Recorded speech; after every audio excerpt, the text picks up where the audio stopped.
Hey crew, I am not going to lie, I was pretty blown away with the power of this combo. It's actually mind-blowing. We can literally one-shot a champion on Grandmaster difficulty. Like, are you kidding me? And then it gets even crazier because with this build setup and the way we have it, we can chain our shoulder charges back to back to back pretty easily and have infinite number of these crazy powerful shoulder charges. In one of the clips at the dungeon boss, I literally go around the room when the 3 barriers spawn and shoulder charge each one after another. It's absolutely crazy. All the clips you're watching right now are from the Corrupted Grandmaster, which everyone hates. And then there's this clip right here where I load into a solo Corrupted Grandmaster and we do that to the Overload champion. Just one-shot him instantly. I just wanted to test it solo too. After the Grandmaster clips are done, the video will move on to the 1360 Master Dungeon, where again it one-shots every champion, and then it will go to the 1350 Master Lost sector, but by this point you know the outcome of that. So we cover every difficulty in the game and the outcome is the same, one-shot everything. And then lastly, we'll be at the Lost sector on Nessus, the one where everyone tests their damage of things, and it will show how going in solo we can do 389,000 damage to the boss in there, of course one-shot him, but think about that. That is more than the Broken Rockets with Wolfpack rounds and Gallahorn, and this isn't your heavy, right? This is an ability, it's shoulder charge and can be done infinitely. I mean, you could literally run this with Gallahorn or another rocket for that crazy DPS, but have literally 400,000 damage, almost 500,000 damage sitting in your shoulder charge, and we have it up all the time. I have never been more satisfied in Destiny than one-shotting Grandmaster champions, let me tell you that. If you guys are new here and found this video helpful or enjoyable, then hit that subscribe button for me and become part of the crew here. For my current crew that watch all my videos, if you could let this video play out till the end, that really helps it do well on YouTube and it is shown to more people, so thank you for watching until the end. I really appreciate it.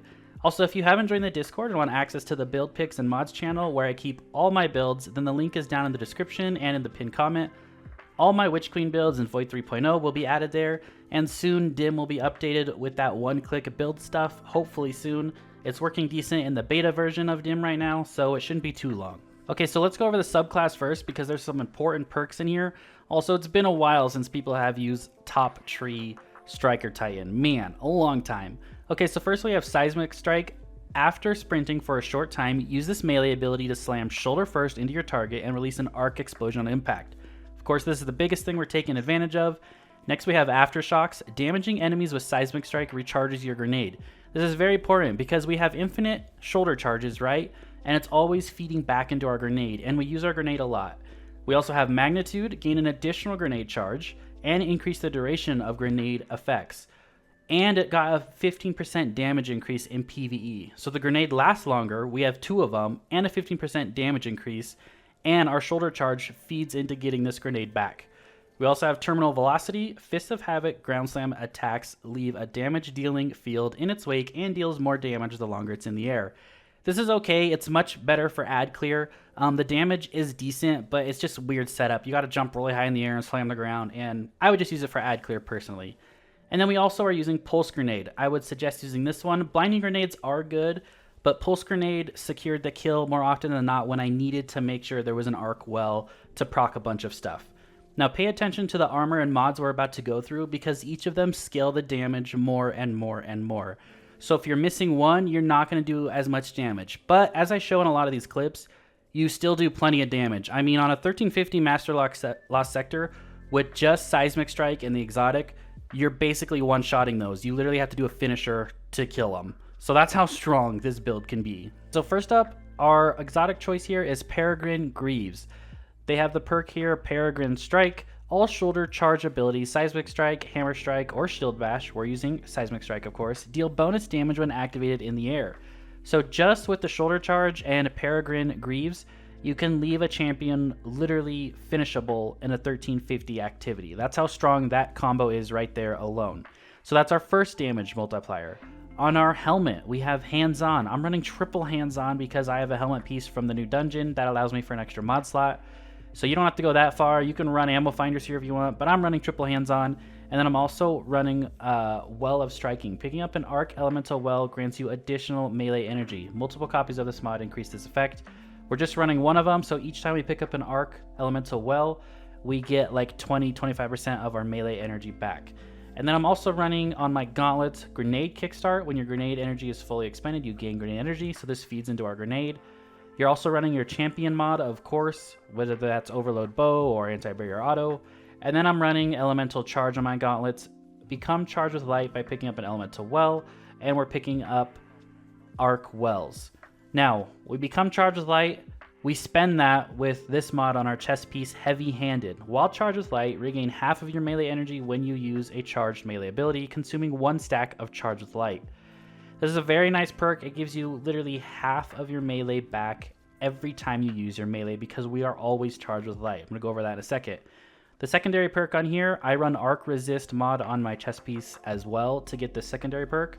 While surrounded by multiple combatants, defeating a combatant with a fusion rifle, shotgun, sidearm, or submachine gun adds ammo for that weapon to your reserves. Kind of nice on a fusion rifle or shotgun when you're in the thick of things. Next, on our boots, we have Well of Ions. Picking up an Arc Elemental Well causes your next melee damage to deal increased damage. This is a 30% damage buff. So now we have Peregrine Greaves, and then we have Well of Ions, right? So they're stacking on each other. So that's our second damage buff on top of our exotic. And then we're also running Invigoration, reduce melee cooldown each time you pick up an ore buff power, just in case we need a little extra melee. And then on our class item, some important mods here, we have Elemental Ordnance. Defeating a combatant with a grenade spawns an Elemental Well that matches your subclass energy type. I tested this build with Elemental Ordnance here, how you create a well with a grenade, and Melee Well Maker, creating a well with your melee, of course. And I went with Elemental Ordnance. I liked it better. The main reason is when you're starting out in activity, you're not charged with light. And if our melee was the only way to become charged with light, we spend our melee to become charged with light to create that well. But then we weren't charged with light, so we weren't proccing heavy-handed. So we had to wait for our melee to come back, which is kind of a pain, especially if you're doing something solo. It was just a little annoying. Plus, the grenades are really good on Top Tree Striker. You have that magnitude perk where you get 2 grenades, and they last longer, so we're using the pulse grenades, so they last longer on the ground.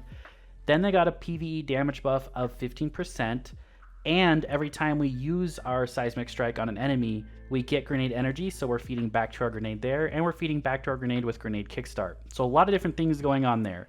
So that's why I chose Elemental Ordnance. And then we have Outreach, reduce melee cooldown when using your class ability, so if we need some extra melee, pop our Barricade.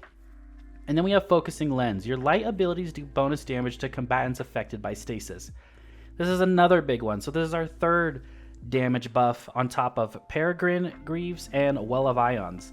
So most of the gameplay you're watching, to be honest with you, rarely did I take advantage of Well of Ions, which is picking up an Arc Elemental Well causes your next melee to deal increased damage. I was taking advantage of Focusing Lens and Peregrine Greaves the most. One of my teammates was at least running a stasis subclass. One of them, they were running dust field grenades. That way, you could literally have a dust field out every 3 to 5 seconds because of the build with dust fields, right? They're literally the meta now for stasis, just if you guys didn't know. So get someone to run dust fields. It makes it very easy, and you can literally just do Peregrine Greaves and Focusing Lens. You don't have to worry about Well of Ions. Well of Ions just adds another 30% damage on top of everything, and that's helpful in solo play if you're trying to do certain stuff, but not necessarily needed. If you don't know about dust field grenades, that video is going to be up on screen here right now. You can click it and give it a watch. You can see how you can do it on a hunter. If you guys want a video on the Titan and the Warlock for dust fields, let me know.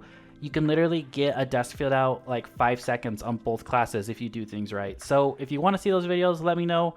I'm not sure if you guys want it. Basically is what the hunter build is, but you just change things up with the exotic and with fragments and whatnot and how the gameplay works, but it's basically the same thing. So let me know, and I'll see you guys all in the next video. Have a great rest of your day, and thank you for watching if you're still here. I appreciate it.